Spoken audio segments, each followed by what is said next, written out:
तो dear students, हम लोग कैल्शियम होम्योस्टैसिस को डिस्कस करते हैं। यानी जो कैल्शियम का रेगुलेशन है हमारे बॉडी में वो कैसे होता है, और इसी बहाने हम लोग पाराथायरॉयडल हार्मोन और थायरोकैल्सिटोनिन हार्मोन का एक्शन बॉडी पे क्या है, उनका जो फिजियोलॉजिकल रोल है वो क्या है, ये हम समझ लेंगे इस टॉपिक के बहाने। तो सबसे पहले मैं इस बोर्ड पे जो भी मैटर है वन बाय वन मैं आपको एक्सप्लेन कर दूं। जो कैल्शियम का बैलेंस है, रेगुलेशन है, इसमें आप सबसे पहले याद रखिए कि ब्लड सर्कुलेशन में कैल्शियम का नॉर्मल लेवल क्या होता है, कितना कैल्शियम ब्लड में पाया जाए तो उसे हम नॉर्मल लेवल कंसिडर करते हैं।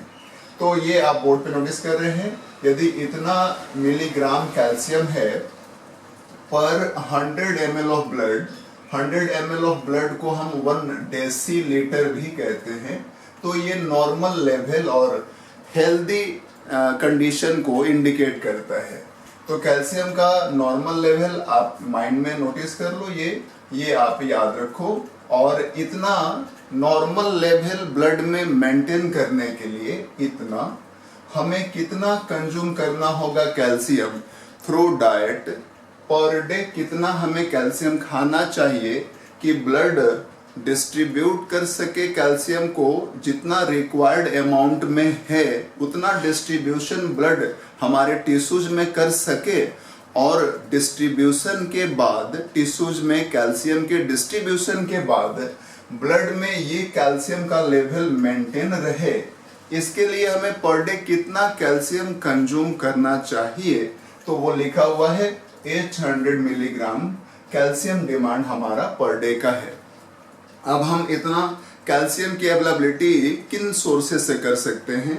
तो कैल्शियम के जो रिचेस्ट सोर्सेस हैं वो एनिमल प्रोडक्ट्स हैं, जैसे डेयरी प्रोडक्ट्स, एग्स, मीट, ये सब कैल्शियम के गुड सोर्सेस हैं।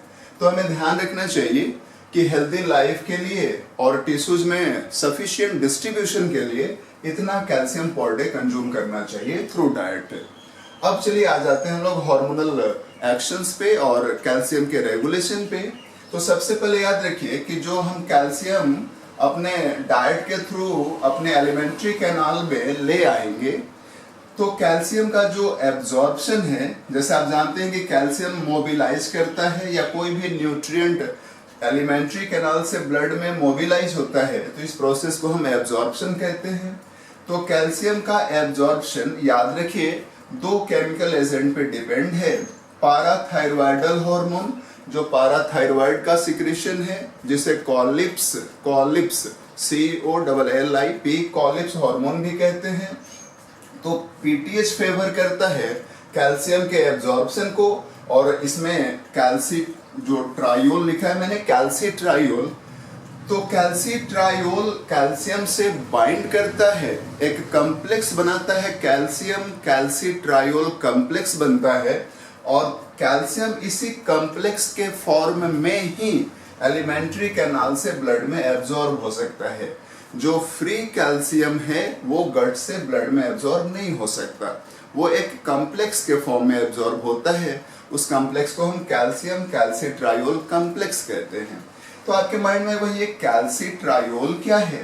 तो ये विटामिन D3 है। आप याद रखिए विटामिन D3 का केमिकल नेम है कोलेकैल्सिफेरॉल। चूंकि आप जानते हैं विटामिन D3 जो है, तो विटामिन D का केमिकल नेम है कैल्सिफेरॉल, और जो विटामिन D का फॉर्म कोलेस्टेरॉल से सिंथेसाइज होता है हमारे स्किन वगैरह में, टिश्यूज में, और इस सिंथेसिस को कैटालाइज करता है यूवी रेज। और तो आप याद रखेंगे इस विटामिन D के फॉर्म को हम विटामिन D3 कहते हैं।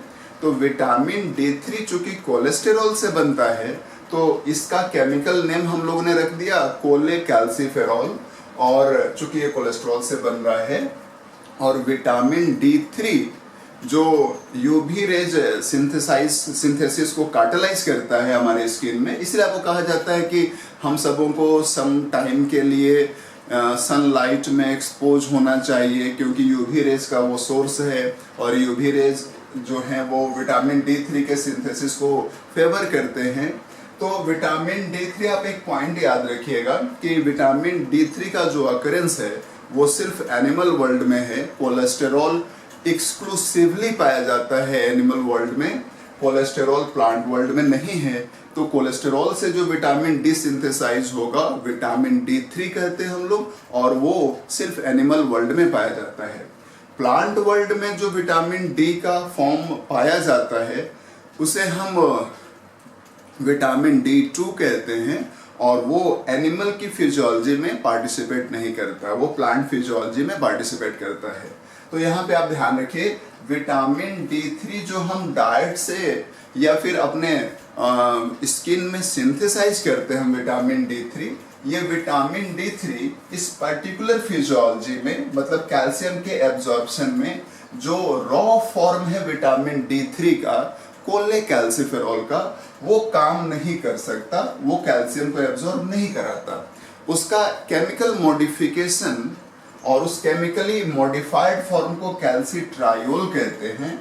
ये कैल्सीट्रायोल के फॉर्म में जब विटामिन D3 कन्वर्ट होगा तो कैल्सीट्रायोल बाइंड करता है कैल्शियम से और कैल्शियम का एब्जॉर्प्शन कराता है। तो ये आप यहाँ पे एक नोटिस करने वाली बात है कि स्किन में तो विटामिन D3 सिंथेसाइज होगा कोलेस्टेरॉल से, फिर विटामिन D3 कैल्सीट्रायोल में कहाँ, किस ऑर्गन में कन्वर्ट होता है? तो आप याद रखिए, किडनी इसके लिए रिस्पॉन्सिबल है। किडनी विटामिन D3 यानी कोलेकैल्सिफेरॉल को कैल्सीट्रायोल में कन्वर्ट करता है। तो इसीलिए आप याद रखेंगे कि जो हीमोडायलिसिस पे इंडिविजुअल हैं जिनका किडनी प्रॉपरली वर्क नहीं कर रहा है, रिनल फेल्योर के कंडीशंस हैं, तो उनमें जो विटामिन D3 है वो कैल्सीट्रायोल में कन्वर्ट नहीं होगा, कम कन्वर्ट होगा, और कैल्सीट्रायोल की प्रॉपर अवेलेबिलिटी ना होने से ऐसे जो पेशेंट होते हैं उनमें कैल्शियम गट से ब्लड में एब्जॉर्ब भी कम हो पाता है। और इसी तरह से इसलिए जो रिनल फेल्योर वाले केसेस हैं उनमें कैल्शियम डिफिशियंसी पाई जाती है, उनका जो ब्लड कैल्शियम लेवल होता है वो नॉर्मल से कम होता है। वजह समझ में आ गया होगा, रिनल फेल्योर के वजह से जो विटामिन D3 है वो फंक्शनल फॉर्म यानी कैल्सीट्रायोल के फॉर्म में कन्वर्ट नहीं हो पाता, कम होता है। अब यहाँ पे याद हो गया, तो कैल्शियम का एब्जॉर्प्शन कौन कराएंगे, कौन फैक्टर रिस्पॉन्सिबल है कैल्शियम के एब्जॉर्प्शन के लिए? तो वो हो गया PTH एंड कैल्सीट्रायोल। यानी आप याद रखिए, विटामिन D3 का ये फॉर्म और पाराथायरॉयडल हार्मोन ब्लड में कैल्शियम लेवल को बढ़ाते हैं। तो PTH का रोल क्या हो गया, कैसे रेगुलेट करता है ये कैल्शियम को ब्लड में? तो ब्लड कैल्शियम को PTH बढ़ाता है, इंक्रीज कराता है। कैसे? तो PTH का एक एक्शन हो गया कि वो गट से ब्लड में कैल्शियम के एब्जॉर्प्शन को फेवर करता है और ब्लड में कैल्शियम का लेवल बढ़ता है। अब यहाँ पे इस पॉइंट पे पर्टिकुलरली याद रखिए, ये मैंने वैसे कुछ टिश्यूज का नाम लिख रखा है जो कैल्शियम ज्यादा डिमांड करते हैं, जिनमें कैल्शियम कंटेंट रिलेटिवली ज्यादा होता है, जैसे बोन्स, मसल्स, टीथ। तो याद रखिए, ब्लड से टिश्यूज में कैल्शियम के मोबिलाइजेशन को हम एसिमिलेशन कहते हैं। तो एसिमिलेशन ऑफ कैल्शियम को कौन फेवर करता है? ये थायरोकैल्सिटोनिन लिखा है, TCT, जो थायराइड के पाराफॉलिक्यूलर सेल का सिक्रीशन है। तो TCT ब्लड से टिश्यूज में मोबिलाइज करेगा कैल्शियम को, यानी TCT ब्लड कैल्शियम को डिक्रीज करता है। तो PTH इंक्रीज करके और थायरोकैल्सिटोनिन डिक्रीज करके, ये दो हार्मोन हैं जिनको क्रेडिट जाता है ब्लड कैल्शियम लेवल को नॉर्मल लेवल पे मेंटेन करने का।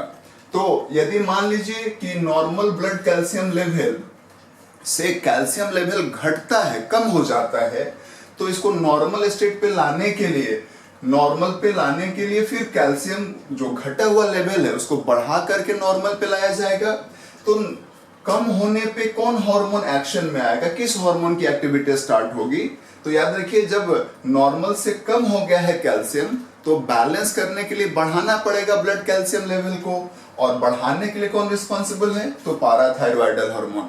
यानी पाराथायरॉयडल हार्मोन का सिक्रीशन का स्टिमुलेटिंग एजेंट कौन हो गया? ब्लड कैल्शियम लेवल का नॉर्मल से कम होना। एंड जस्ट अपोजिट, टीसीटी कब रिलीज होगा? इसके सिक्रीशन को कौन स्टिमुलेट करेगा? तो जब ब्लड कैल्शियम लेवल अपने नॉर्मल से ज्यादा हो जाएगा तो बैलेंस करने के लिए उसे घटाने की रिक्वायरमेंट है, तब टीसीटी रिलीज होता है। यानी टीसीटी के लिए जो सेक्रेटिंग एजेंट है वो कौन हो गया? तो ब्लड कैल्शियम लेवल का नॉर्मल से बढ़ जाना, ये स्टिमुलेटिंग एजेंट है टीसीटी के सिक्रीशन के लिए। अब दोनों का एक्शन याद हो गया। पीटीएच ब्लड कैल्शियम को बढ़ाता है, टीसीटी ब्लड कैल्शियम घटाता है। कैसे? तो ये हम लोगों ने डिस्कस किया है अभी जस्ट। अब याद रखिए, टिश्यू से ब्लड में कैल्शियम मोबिलाइज होता है, टिश्यू टू ब्लड, तो इसे हम रिवर्स एसिमिलेशन कहेंगे और इसे फेवर करता है पीटीएच। फिर याद रखिए, किडनी से ब्लड में जो कैल्शियम की मोबिलाइजेशन है इसे हम रीएब्जॉर्प्शन कहेंगे और इसे फेवर करता है पीटीएच। तो पीटीएच ब्लड कैल्शियम बढ़ाता है एब्जॉर्प्शन को फैसिलिटेट करके, रिवर्स एसिमिलेशन को फेवर करके और रीएब्जॉर्प्शन को फेवर करके। टीसीटी ब्लड कैल्शियम लेवल को घटाता है। कैसे घटाता है? तो ये एसिमिलेशन को फेवर करता है, कैल्शियम को टिश्यूज में मोबिलाइज करता है, तो जो ब्लड कैल्शियम है वो पहले से कम हो जाता है। यहाँ पे ध्यान रखिए कि टीसीटी का जो एक्शन है, मतलब कैल्शियम का एसिमिलेशन कराना, टिश्यूज में मोबिलाइज कराना, तो ये अकेले टीसीटी का रोल नहीं है।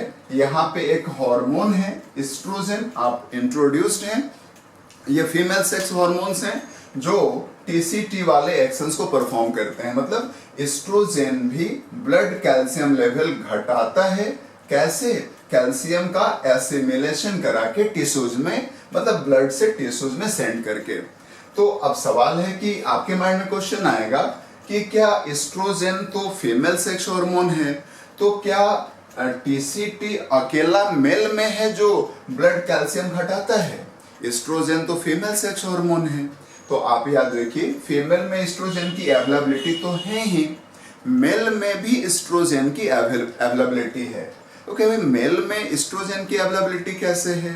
तो याद रखेंगे आप कि जो एस्ट्रोजन ग्रुप के हार्मोन्स हैं, फीमेल सेक्स हार्मोन्स हैं, वो एड्रिनल कॉर्टेक्स से तो रिलीज होते ही हैं।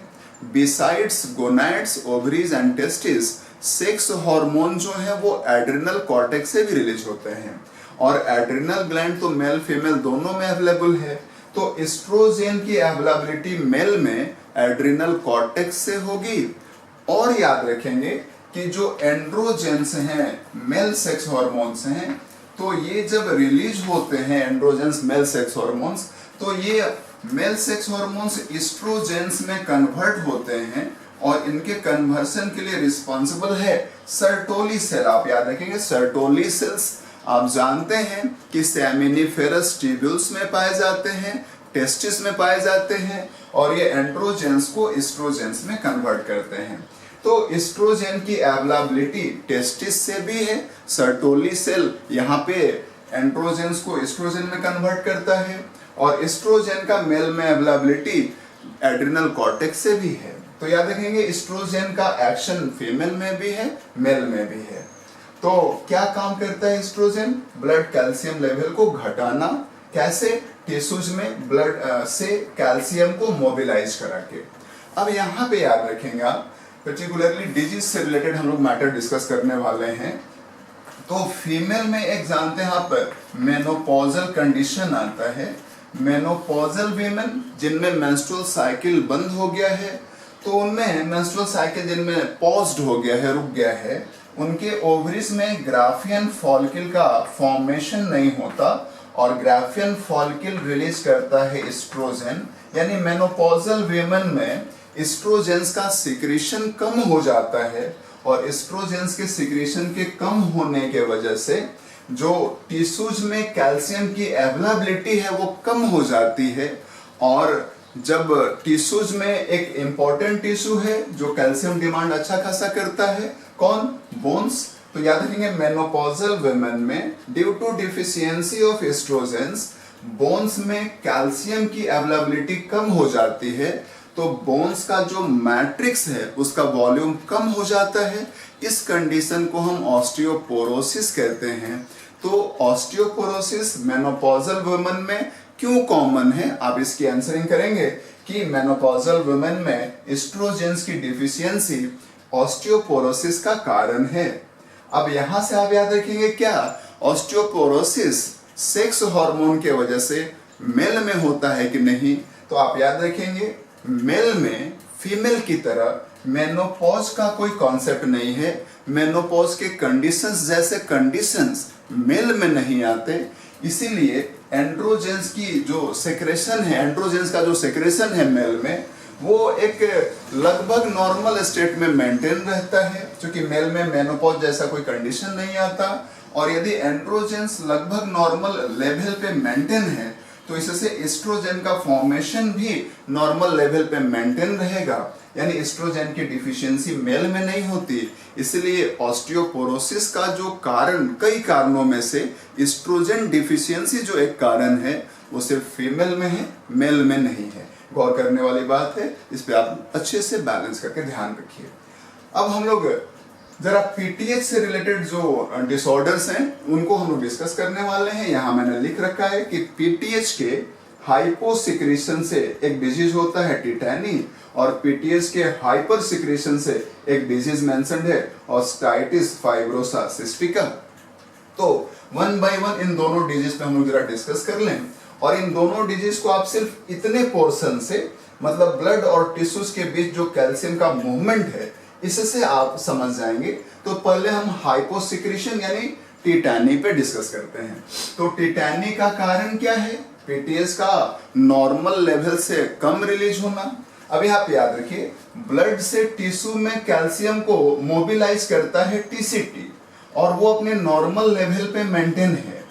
और टिश्यूज से ब्लड में कैल्शियम का रिवर्स एसिमिलेशन करता है पीटीएच, यानी टिश्यू से ब्लड में लाने के लिए कैल्शियम को रिस्पॉन्सिबल है पीटीएच।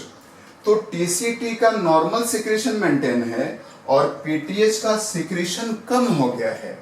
मतलब ये वाला एसिमिलेशन वाला जो एक्शन है वो नॉर्मल लेवल पे मेंटेन है, और जो रिवर्स एसिमिलेशन है कैल्शियम का वो कम होगा, क्योंकि पीटीएच का सिक्रेशन कम है और इसी का रिजल्ट टिटैनी है। तो याद रखिए टिटैनी में सिम्टम्स क्या आएंगे, क्योंकि पीटीएच कम है तो रिवर्स एसिमिलेशन कम होगा, यानी टिश्यूज में जितना कैल्शियम आएगा उसके प्रोपोर्शन में टिश्यूज से ब्लड में रिटर्न कैल्शियम कम होगा। तो टिश्यूज में कैल्शियम का कंटेंट बढ़ेगा और ब्लड कैल्शियम कम हो जाएगा। तो टिटैनी में एक सिम्टम क्या हो गया, ब्लड कैल्शियम अपने नॉर्मल लेवल से कम हो जाता है। दूसरा सिम्टम क्या है, क्योंकि याद रखिए पीटीएच जो है किडनी से फॉस्फेट को एलिमिनेट कराता है, बाहर निकलवाता है यूरिन के साथ। तो चूंकि अभी जस्ट लिखा है मैंने कि टिटैनी जो है वो पीटीएच का हाइपोसिक्रेशन है, तो पीटीएच कम तो किडनी से फॉस्फेट का एलिमिनेशन कम, यानी तो फिर फॉस्फेट जो है किडनी के थ्रू कम रिलीज हो रहा है, कम बाहर निकल रहा है, तो फॉस्फेट का जो लेवल है वो ब्लड में नॉर्मल से बढ़ जाएगा। तो हाइपर फॉस्फेटेमिया का केस इसे हम कहेंगे। तो टिटैनी में एक कंडीशन कौन सा हो गया, टिटैनी में एक सिम्टम हो गया कि जो ब्लड कैल्शियम है वो नॉर्मल से कम हो जाता है, और जो फॉस्फेट लेवल है ब्लड में वो नॉर्मल से ज्यादा हो जाता है, यानी हाइपोकैल्सेमिया और हाइपर फॉस्फेटेमिया टिटैनी के सिम्टम्स हो गए।